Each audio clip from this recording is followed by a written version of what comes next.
guilts, the shames, these negative emotions that run in the background. And a lot of the times we're not even consciously aware of them. Mm-hmm. But we'll say at the end of the day, like, oh, I'm stressed. Because at the end of the day, if you're very, very tired, it's mainly because you've been operating in stress for most of the day. Your battery's drained. Worry, your battery's drained, your inner battery.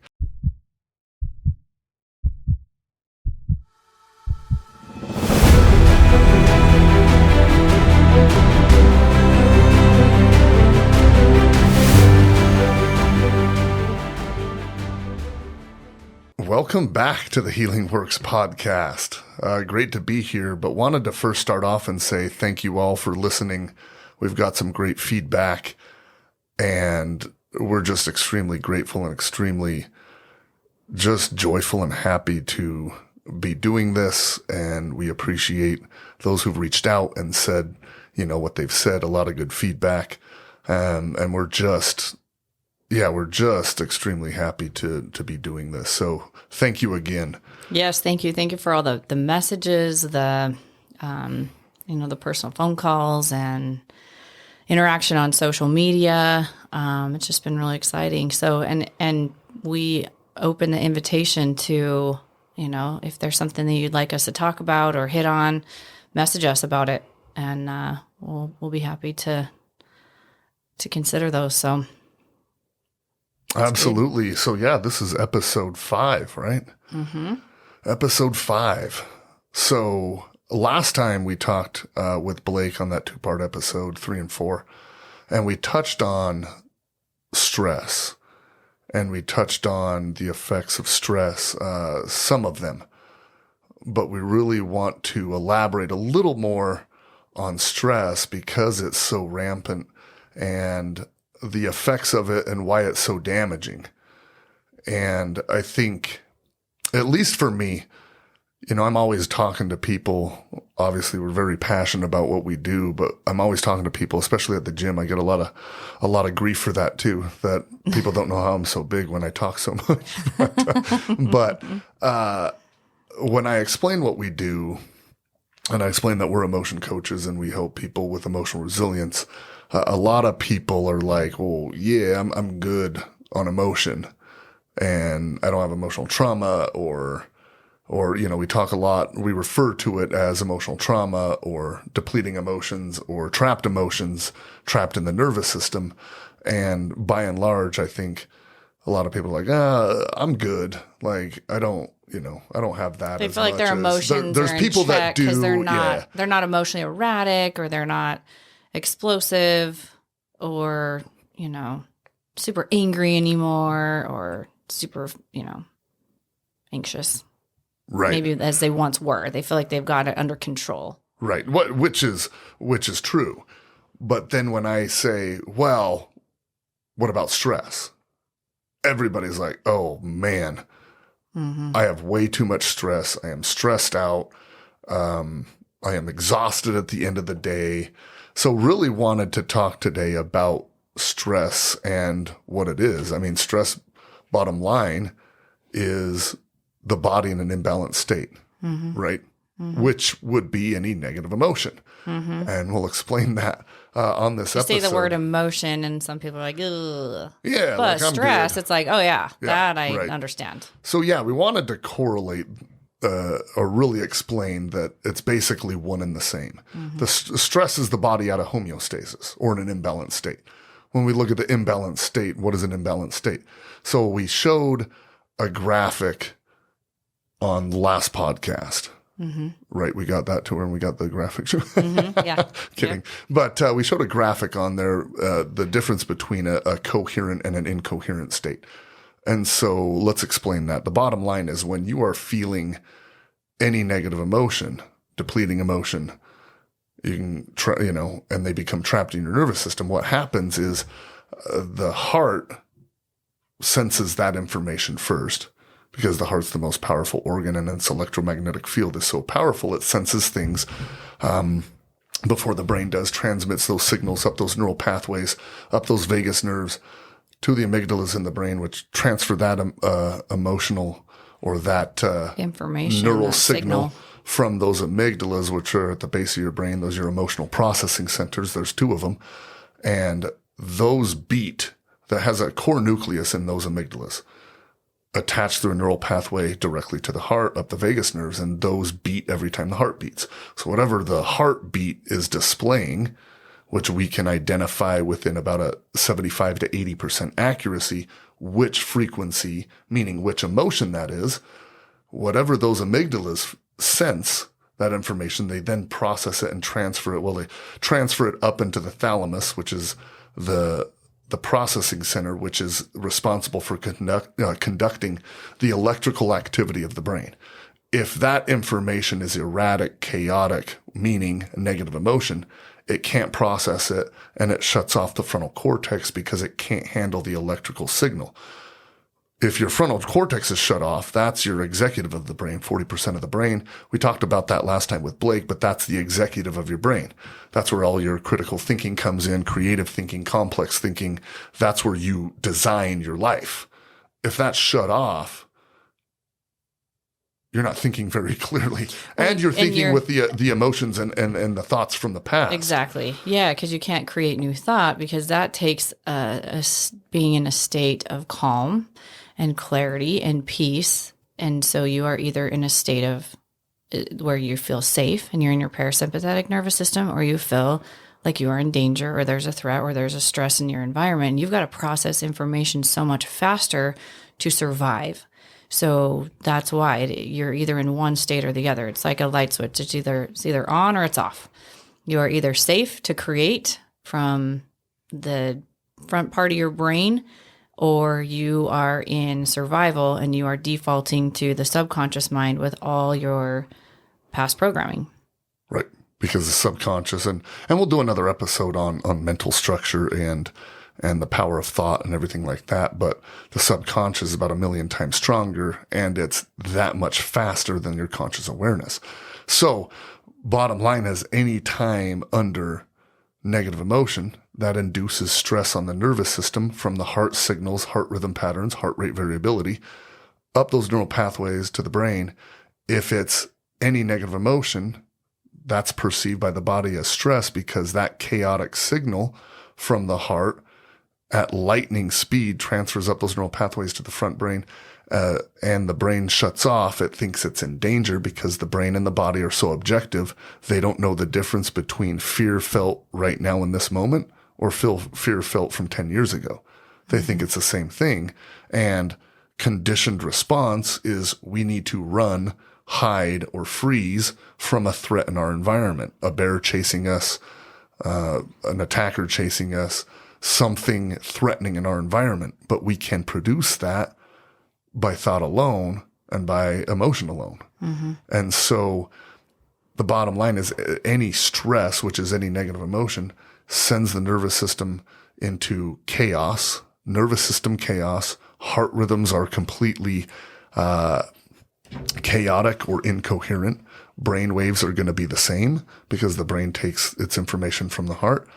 And then what happens is, when we shift from peace to frustration, when we shift from love to fear, when we shift from calm to anger, when we shift from joy to worry, when we shift from any positive state of being to any negative state of being or depleting state of being, what happens is, it's not just this slight shift in the body, right? What happens is there is a 1,400 biochemical and neurochemical shift in the body. That's a lot of biochemicals and neurochemicals. A lot of stress hormones and chemicals released. The main hormones of the 1,400 being cortisol and adrenaline. And we are constantly flooding the body in those states with high amounts of cortisol, high amounts of adrenaline. What happens then is that those hormones are flooded down to the body, and they're not fleeting. Mm-hmm. And this is one of the most important parts, I think. All of them are important, but when that 1,400 biochemical and neurochemical shift occurs, the the sympathetic nervous system is like the gas pedal, parasympathetics like the brake. Anytime we mash on that gas through negative emotion or stress, that sympathetics running the show, high amounts of cortisol, high amounts of adrenaline. Well, a big thing that happens is the body is hyper intelligent, but it can't split energy. Mm-hmm. So when all of that energy is transferred over the sympathetic nervous system in stress, fight or flight response, right? Those 1400 biochemical, neurochemical shift, we are sending all that energy over. That takes all the energy away from the immune system. Mm-hmm. Very, very dangerous. And so when that happens, it's not just fleeting, like I said a couple seconds ago. When we do that shift, we show in high states of anger, but even any of these negative emotions, it's an average right now. If you get angry in the moment, it's an average of 7 hours to calm down the nervous system. Well, and that's just in that moment. And that's if nothing else happens between now and 7 hours from now. But what happens is I say an average of 7 hours. That's just off of that one emotion. But then if we look at it on a broad scale, right now we show that people produce cortisol for about 12 hours a day. Mm-hmm. That's most of the waking hours, right? And so we go back to the percentages. Right now, people are under stress about 78% of the day. And so under stress, if the frontal cortex is turned off, a state called cortical inhibition, then you're not thinking clearly. You're thinking from the thoughts of the past. You're going off the emotions from the past. That's not going to give us new creation in life. We're going to be recycling experiences over and over and over again. And that's that loop that a lot of people stay in. Yeah. And I was just going to say, in regards to that loop, this is why, people work so hard on their mentality or their thinking. They're not working, with the system. Right. I just hit my microphone. Sorry. Yeah, so that's not the order that things are working in. So you're skipping where it's generating from. So let me explain this a little more. So if you're just trying to control your thoughts, you're skipping where the thoughts are, a lot of them are coming from, and that's the signal that's coming from the neural pathways from the heart, and the heart is sensing the environment. So if you're just trying to intervene the thought and change that to change the chemical release, well, that signal has already been received. And so you're having a hard time coming up with new thoughts because that signal's already received from the heart to the amygdalas, and you can't come up with a new thought, or you can, and it's fleeting because that signal's still so chaotic. And this is why it's so difficult or nearly impossible to outthink your emotional state.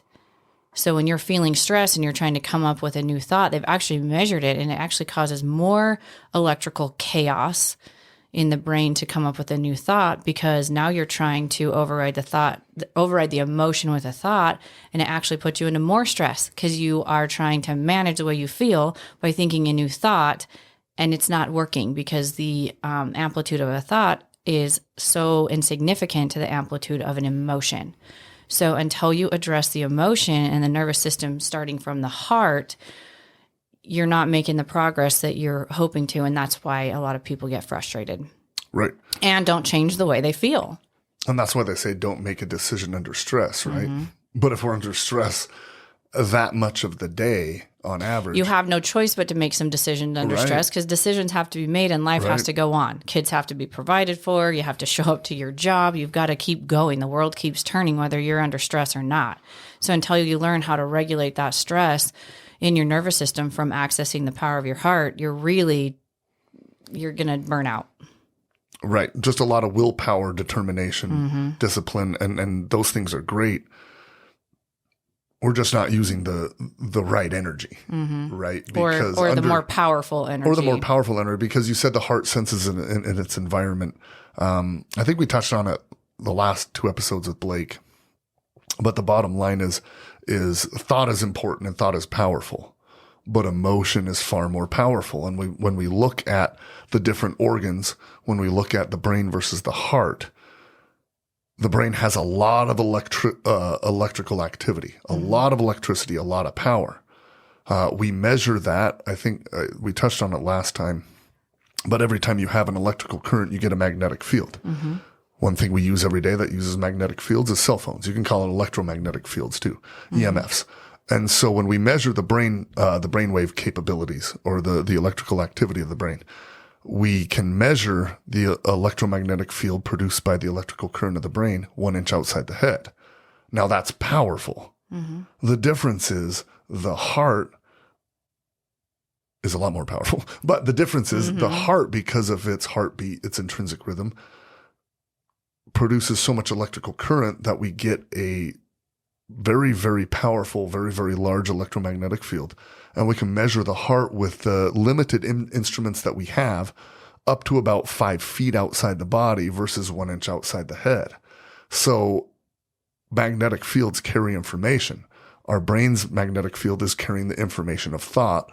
Our heart's containing the information of emotion, emotional attitudes. And so that's when Altee says, the heart senses it first, and it senses it more clearly because the heart's electromagnetic field is that much more powerful than the brain's. We've just all been taught that we should outthink our problems. Well, we're conditioned for survival, right? Because that's what our parents did. That's what their parents did. And that is, there's no reason to put any energy into creating if you're not going to survive your situation. Right. So that's number one, you have to survive physically. And so we've just been conditioned for that state, and that's what we call normal. But it's a state of imbalance. When you're in a state of stress, it is your mind, body, and emotions out of alignment. And it is a high energy expenditure in that state because you are burning a lot of energy with those worries, and that those chemicals that are released are very depleting, and that's why you feel exhausted at the end of the day when you live a day in stress, ongoing stress. Right. And that accumulates, stress accumulates. So a lot of times with an emotional event that's traumatic, that actually doesn't, the emotional trauma gets trapped for sure. But a lot of times with a traumatic event, it gets your attention enough to stop, put everything else kind of on hold, with a death or something like that, a tragedy, where it's like, this has to be dealt with because this has got my attention, my full attention. And so that a lot of times isn't where the depletion happens on an ongoing basis. It's the accumulated worry, the accumulated fear, the accumulated insecurity over days and days and days and weeks and years that you finally go, I feel like garbage and I don't know why. Nothing significant has happened. I can't put my finger on it. I'm trying all these things. I'm trying new habits. I'm trying these things, and I just feel more depleted than ever. And that's because stress accumulates and you're just more and more depleted because you're releasing more and more of those toxic hormones of stress to activate your sympathetic nervous system to keep you in that state of protection of fight or flight. Right. And that's why it's not the stress that you feel right now in this moment that results in you becoming sick or not feeling good and just feeling blah or aches, pains, everything like that. It's the stress that you felt 3 months ago, 4 months ago. And then it just starts building and building and building because we keep revisiting those events, and somebody that said something 5 years ago or someone that did something to us or anything like that. The conversations we had last week, anything that makes us feel anything other than heart-focused emotions, like love and gratitude and appreciation and joy and peace and compassion and appreciation and care. When anything makes us feel anything other than that, the sadness, the frustration, the anger, the worry, the resentment, that's a big one. When anything makes us feel like that, even momentarily, that starts that stress response in the minute that in the nanosecond that we feel it, starts that 1400 biochemical shift, and we're staying in that cortisol production and adrenaline production for 7 to 12 hours a day. And it just starts stacking up, because then you're not getting good sleep because you're going to bed stressed out. Well, and when it's, a common place that triggers that response, like maybe it's work. Every day you show up to work, or every day you come home from work, and it's your family or your relationship that's your cause of stress. Every time you pull up in the driveway, or every time you pull up to the office, or every time you have to make a phone call, or, and it happens day after day after day, that really starts to add up. That fear of maybe the mortgage payment every month that comes around, or, whatever, every time you put gas in your car, and that stress, there it is again, and there it is again. And it just keeps accumulating. If you don't know how to regulate that and shift in the moment, it's just accumulating. Yeah, it runs rampant. And I mean, when you say 12 hours of cortisol a day, it's like, okay. But cortisol is in high amounts is very, very damaging. But one thing I wanted to go back to. In high amounts and on an ongoing basis. Yeah, and one thing I wanted to go back to really quick in the thought process. What happens when the heart senses and the heart starts feeling these negative emotions from the environment? What happens is that signal that goes up the neural pathway, shuts off the frontal cortex, is a very finite signal. And then what happens is we have a very finite focus. And we can only focus on what's happening, right? Everything else around us, everything else in our lives kind of falls by the wayside, and we're hyper-focused on the problem at hand. The obstacle that is right in front of our face. Can't see past it. And that's, the phrase, you can't see the forest for the trees. The straw that breaks the camel's back as far as stress accumulation, nervous system dysfunctional buildup, which what stress does, obviously, but that accumulation of that stress, it only takes one other, stressful moment to bam. And, we get sick. And that's why 95% of sickness, illness, and disease is generated by stress. I always say, I just said that 78% of the day we operate from stress. Right now, doctor's visits, 90% of them are generated by stress, right? They call it the silent killer. Because a lot of people, when I talk to people at the gym or at work and in other places, and they're like, yeah, I'm good on the emotional level. Like I'm good. I feel good. And then you bring up stress, and it's like, well, crap. Yeah, I have a ton of stress. And it's like, I just don't think people understand that it's the same thing. And that's what we want to really relay to people, is that it's the same thing. It's not the big spats of anger that are felt. That's because that could happen every once in a while, right? Yeah, like I'm out of control emotionally. Right.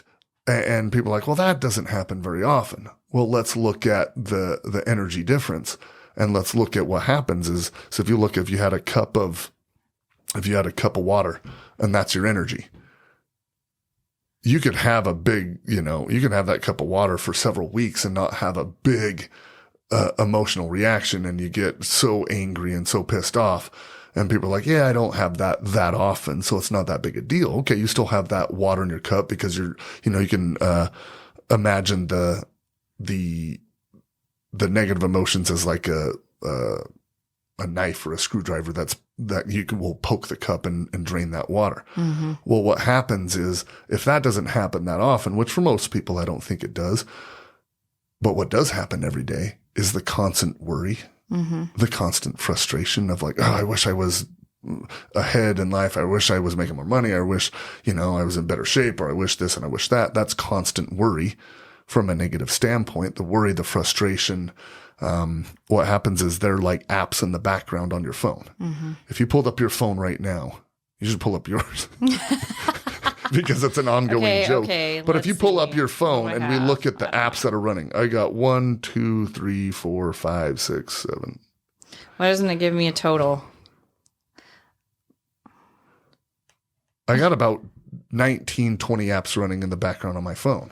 I have more than that. Yeah, if you look at the, if you look at those apps in the background, it's not what you're actively doing on your phone. If your phone's just sitting there, that's draining the battery. It's those apps in the background that are taking up usage of that battery that's draining your phone. It's the same exact thing with stress. It's not these big and those aren't good, but we're very consciously and hyper aware. Like, okay, I was angry, I got frustrated, or I got pissed off. Things went to crap. I just nailed my mic too. We got to do better with that. But it's not, those are very damaging. But what's more damaging, or as damaging, is the constant states of emotions that we reside in most of the day. Is the worry, the fear of the future, the fear of loss, the frustration that things aren't going better, the frustration, or I already said frustration, the sadness, the resentments, the guilt. Yep, guilt, the shames, these negative emotions that run in the background. And a lot of the times we're not even consciously aware of them. But we'll say at the end of the day, like, oh, I'm stressed, because at the end of the day, if you're very, very tired, it's mainly because you've been operating in stress for most of the day. Your battery's drained. Your battery's drained, your inner battery. And so that's where emotional resilience comes into play. But that's what we really wanted to talk about, because I don't think most people correlate the two. I think some people do. I think, there's a lot of people that are like, well, yeah, stress is negative emotion. But that stress, there's such damaging effects, and that high cortisol production, high adrenaline production is good for moments, like we talked in the last episode with Blake. Adaptive stress is good when it gets us out of danger, when we need a quick reaction and, to save our kid from a passing car, or really get that energy flowing and get that much energy so you can lift the car off the kid. Everyone's heard those stories, but they really happen because cortisol and adrenaline give you massive amounts of energy in the moment. We just don't want to feel them all day long, because long sustained cortisol and adrenaline production, let's just go down the list. Massive amounts of cortisol production and stress. We get, and this is for adults and kids. Yeah. I mean, maybe there's different causes of the stressors, but kids are stressed. There's so many pressures in their little environments, and then they're picking it up from their parents too. Right. I mean, parents are stressed, kids are stressed. There's so much stress going on in the world right now. So stress is the hot button right now, and everyone that's listening can probably attest to that. Is it's taught largely in work environments right now. That's why we're very interested in presenting to a lot of big corporations, because a lot of people know about stress. Not a lot of people know how to get rid of it. Or there's some ideas and everything like that. And people, you go for a walk and go do a hobby, go to the gym, things like that. But we'll give you some good tips. But let's look at the damaging effects and what it causes. This high amounts of cortisol and adrenaline, or this stress response. We get reduced muscle mass, brain cell death. Which Kevin hates. Yeah, we don't want reduced muscle mass. We want an increase in muscle mass. Only increases, only gains. Yeah. We don't want muscle loss. Yeah. Brain cell death. That's not good. Nobody wants the whole point of life is to become more intelligent as we go, to produce more brain cells, so we have that higher intelligence, not reduced brain cell death, right? Or brain cell death or reduced brain cells. Impaired memory, we talked about that. Cortical inhibition is going to shut off your memory banks. You're only going to be focused on that finite problem in the moment, and that's going to carry your attention for most of the day. And where your attention goes, your energy flows, right? All the energy is going to flow to that attention of what the problem is. Accelerated aging, biological markers, not great. Botox can do a little, but impaired mental function, diminished performance. That's just the tip of the iceberg, because then you look at the damaging effects of cortisol. And cortisol, there's a lot of people that are like, oh, cortisol's not the bad guy, or, cortisol's not bad. When we really look like deep down into it, it's, symptoms of high cortisol. We're going to get difficulty concentrating. We talk about that, memory problems. Kids, difficulty concentrating. Yep. We got, and sorry, I'll read a lot of these because I regurgitate a lot of the same ones, so I'll read the list. But we got sound sensitivity, light sensitivity, touch sensitivity, food texture sensitivity, irritability, rage, resistance and inflexibility, difficulty getting to and staying asleep. I think that's a lot of people in the world is because we go to bed worrying about what's going to happen tomorrow or what we need to do and the tasks we need to accomplish. And that worry gets that stress response, knocks the body out of coherence.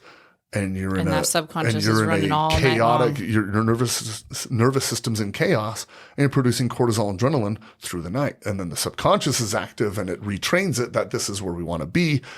Just not a good thing. And if the cortisol is running through the night and that's the time we rest and repair, then you're not ever resting and repairing. You're still in stress. Then that leads to the next one, difficulty waking up because we're producing cortisol and adrenaline all through the night because the body doesn't know any different because that's what we told it going into sleep.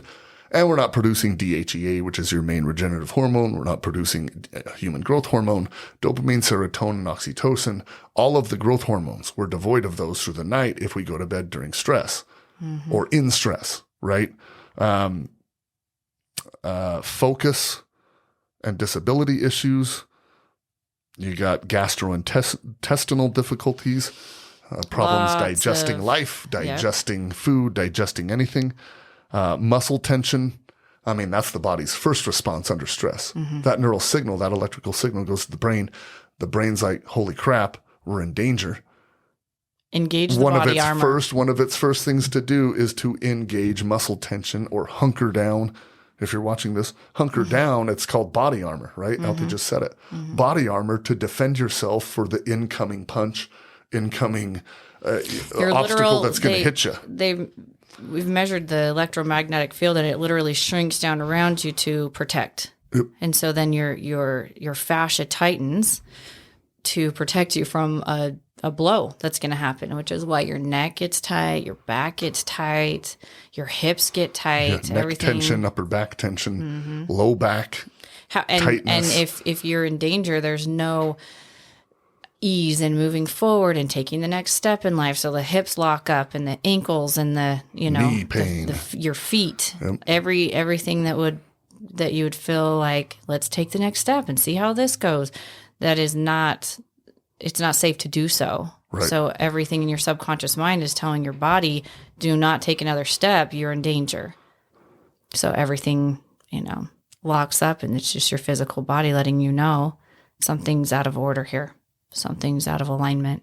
Yep. Pain, which is going to be a result of muscle tension, knots in the muscle, everything like that. Fatigue. Fatigue's a big one.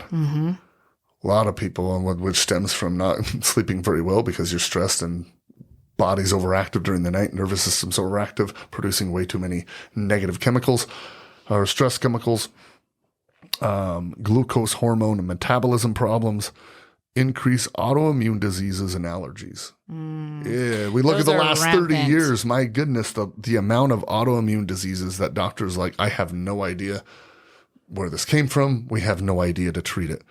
Right? How many people? I mean, I've heard so many people say I've been diagnosed with a rare autoimmune disorder that's called this and it affects this. And really with autoimmune diseases, there is no root cause. It's not like you inherited it.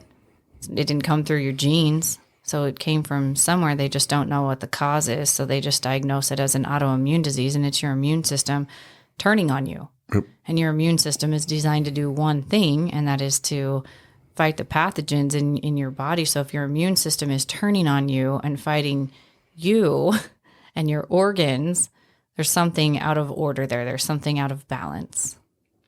Yeah. Yeah. And where it comes from is stress. And what is stress?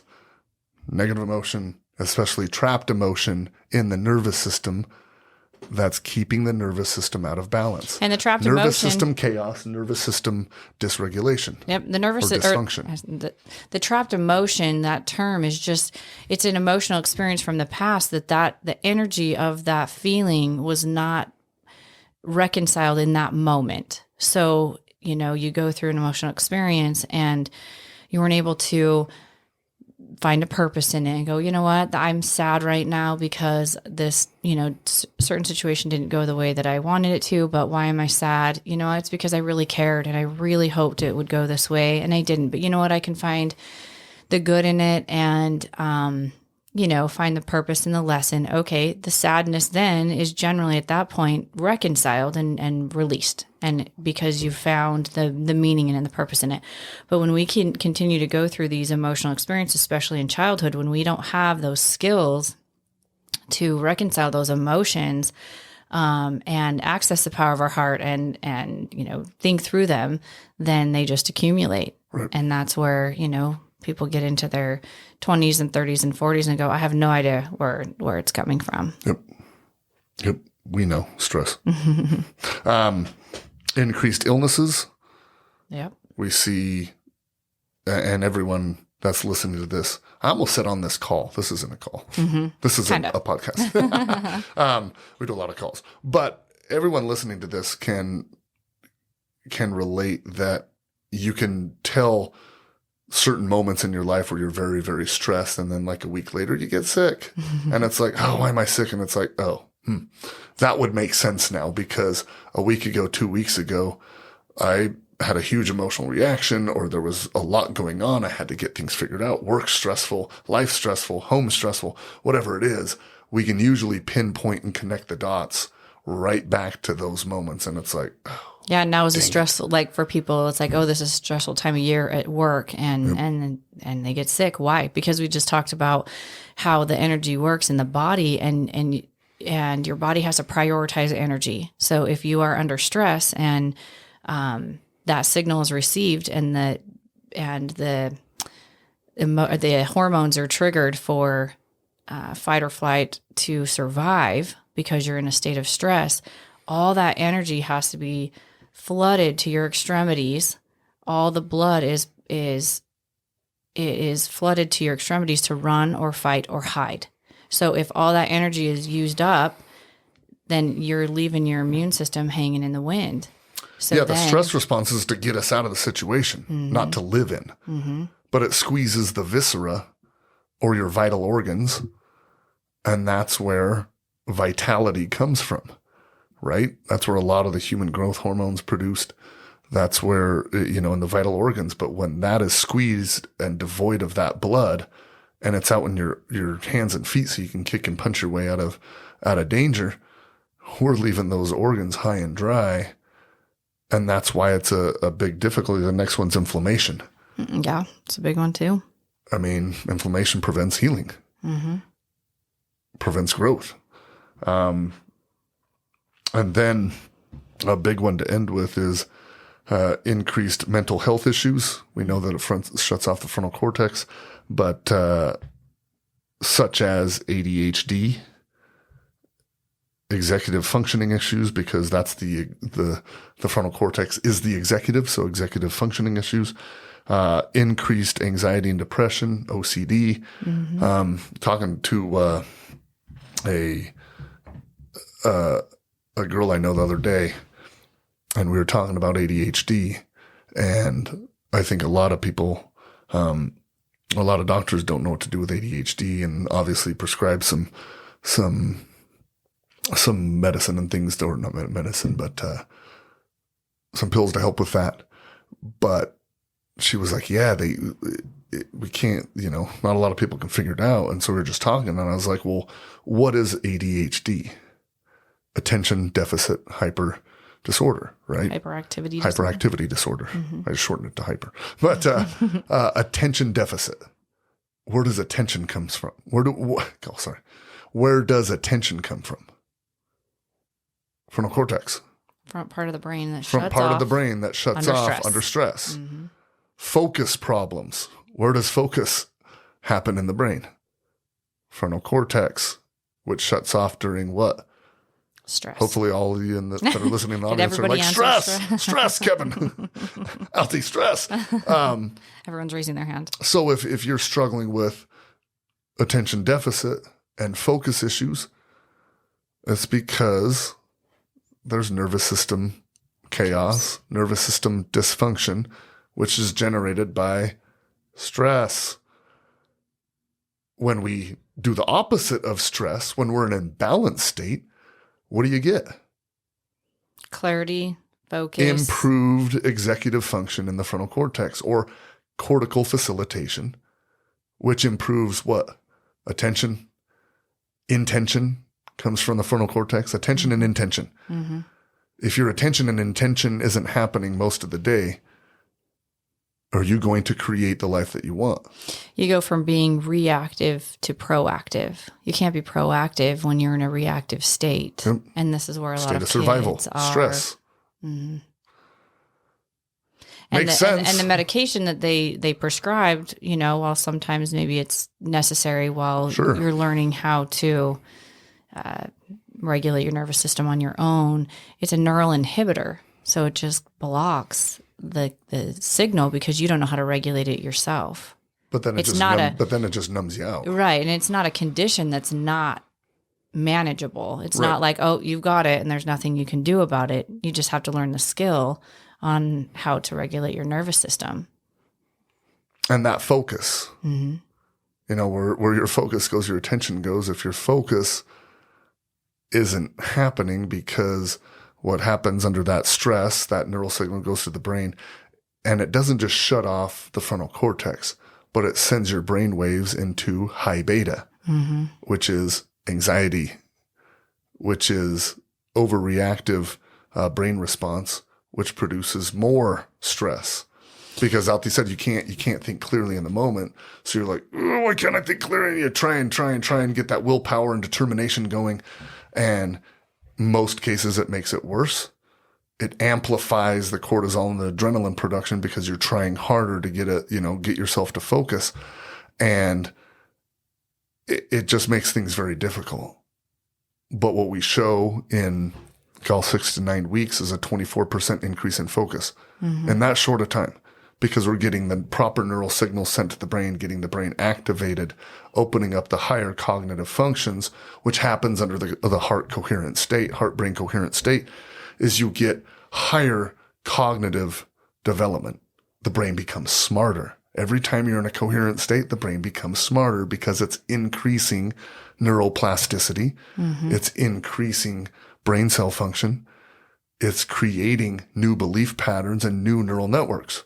Increase in brain activity, increase in neurological function, increase in cortical facilitation, which is increase in memory, increase in creation, increase in belief patterns, increase in intelligence. That's what we're looking for, right? Increase in intelligence. Yes, we want to become smarter. Yep. Well, and more in a state of flow and peace and harmony in our lives. And what I love about this work is it can be taught at any age. We've worked with people in their 60s going, man, I wish I knew this 30 years ago. And it's like, well, let's do it now, but I'm so grateful to know this stuff because we have a 5-year-old who we know up to, kids from the 3rd trimester in the womb to age 7 are in that state of theta, which is that highly programmable state. So we have a 5-year-old. And so to know this stuff now is so exciting because a simple, with her, reminding her, she's angry. I try not to exert too much, on our kids because they get annoyed with us a little bit. But no, with her though, I just remind her, like, remember when we're angry, our bodies can't heal. So, as soon as you want to shift to your heart, then you can think clearly through that and make a decision from there. And just those little reminders, and she may not do it right in that moment. She may not do it, but she's starting to learn that that's how you do it. And I think it'll save her, the goal is to save her a lot of stress in the future because she can learn to regulate her nervous system on her own and know that, and I remind her, when she's fallen and gotten cut or whatever, I tell her, yep, your body will heal as you're sleeping and as you stay, calm and you breathe. And we teach her the breathing, coherent meditation breathing, and just teach her those little things just here and there, just throughout, just kind of sprinkle it in. So she knows that she has a choice, that she can choose her emotions, that she can, and understand what those different states are, and not wait until, what usually happens to people in society, that they get so sick to a point where they have to do something. And, if we can head it off at the pass and do it proactively instead of reactively, it's so much more empowering, and you can, save yourself a lot of time and trouble by implementing these things before it's life or death, or before it's like, okay, I've got to do something. I can't sustain this way that I think and feel anymore. Yeah, we don't want to make that choice out of a rock and a hard place, right? We want to make that choice out of joy. Yep. We can either choose from fear and when everything's crumbling, or we can choose from joy and really start to cause that effect rather than waiting for that effect to cause us to react. We want to respond and be proactive, like Altee said. But that's the huge difference, though, is we're either in a state of growth or in a state of survival. And we can't be in both. And if we're letting survival run the show, then that conditions subconscious. It's like with Brooklyn, right? At 5 years old, we can teach her right now because, like Altee said, from third trimester to age 7, the higher cognitive functions of the brain aren't fully developed, and we're basically operating in a state of theta, brainwave state, which is programmable. Above that, theta, alpha, theta, alpha, beta. And in betas are, what we as adults operate in most of the day. High beta is going to be a highly stressed brainwave pattern. And so when we're operating in that theta, or when the children are operating in that, it's so imperative as us as adults that we teach them that emotional regulation, that, we don't get so upset at them because they take that, they absorb that stress and that energy, and that teaches them that belief that, they're not doing things properly or anything like that. So not only for adults should we respond to ourselves in a caring and compassionate way when we make a mistake. It's so important for kids too. But, what's the quote that we have, that you're not responsible for the programming that you received as a child, but as an adult, you're 100% responsible for fixing it. For changing it. Yep. Well, and you have to teach that emotional regulation, and you can't teach what you don't know. Right. So I think the greatest thing that we can offer our children is to learn how to heal ourselves and to regulate our nervous system, so then we can turn around and teach that to them. And I think that's a beautiful thing. Right. We should just rename ourselves to stress coaches. Maybe that would be like, oh, yeah, you help me get rid of stress. Okay. I get it now. Right. Or not that I get it now, but like, oh, that makes sense. I need that. That I need. Yeah. Because that's what we do is we help people eliminate stress from the nervous system, which makes you emotionally resilient, and from the subconscious makes you emotionally resilient. And then when things happen through the day, which they're always going to happen, right? We're never going to be devoid of circumstances happening that don't go according to maybe what we hope or what we think. But in the moment, can we be emotionally resilient, right? It's not that people aren't going to have frustration or anxiety or depression or worry or fear or loss or sadness or sorrow or resentment, any of the 60 negative emotions.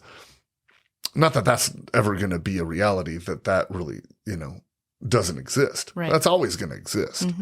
And everyone's going to be frustrated or worry here and there. But how long are you going to spend in those depleting states? That's the point. It's like you look at these great people out there, these high motivators and these highly successful people in life, and you can name all sorts of them. There's a lot of them, and we look up to them. But it's not that they're ever devoid of these things. They get frustrated. They get, they get sad. They get angry here and there. And I'm not going to speak for them, but it's just a process of life. The difference between living in survival, like most people do 78% of the day in that stress, and being emotionally resilient is how long are you going to stay there? Because it's a choice, right? It's a choice point. Can we start recognizing when that stress creeps in ahead of the game and not even recognize it?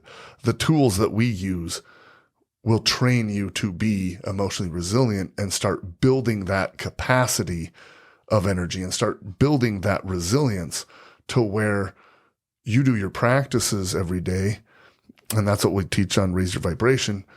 But you do those practices every day, and that stress becomes less and less and less because your nervous system is now tuned through the heart, through the nervous system and the brain.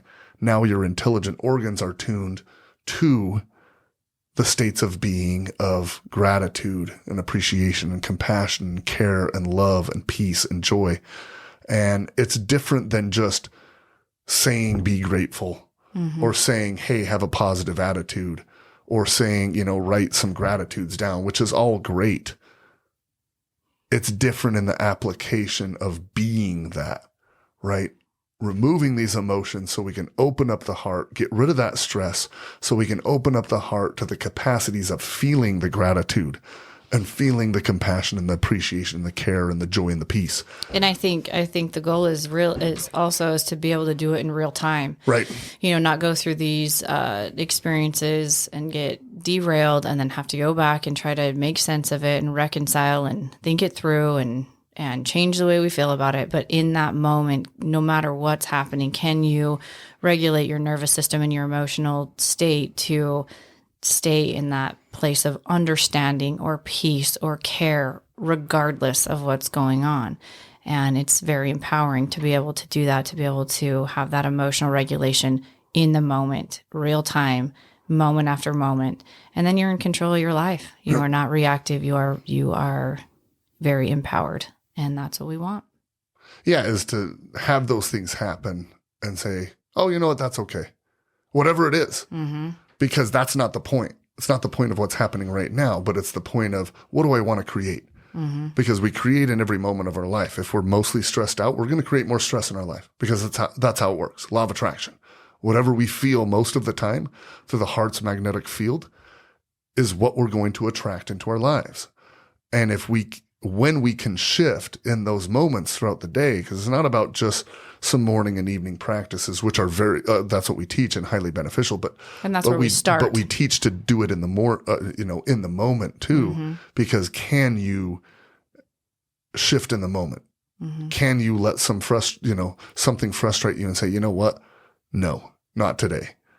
Not right now. I'm going to shift to gratitude and compassion and peace and joy, any one of them, and really shift back to that hope and possibility. Ooh, what's possible for me in my life? What's possible right now? How can I attract better into my life? How can I create more? That's what we want, and that's where we're going. And can you imagine a world where that exists, where everybody is emotionally resilient, everyone is regulating their emotions to stay in that state of love and joy and peace and care and creating the lives we want?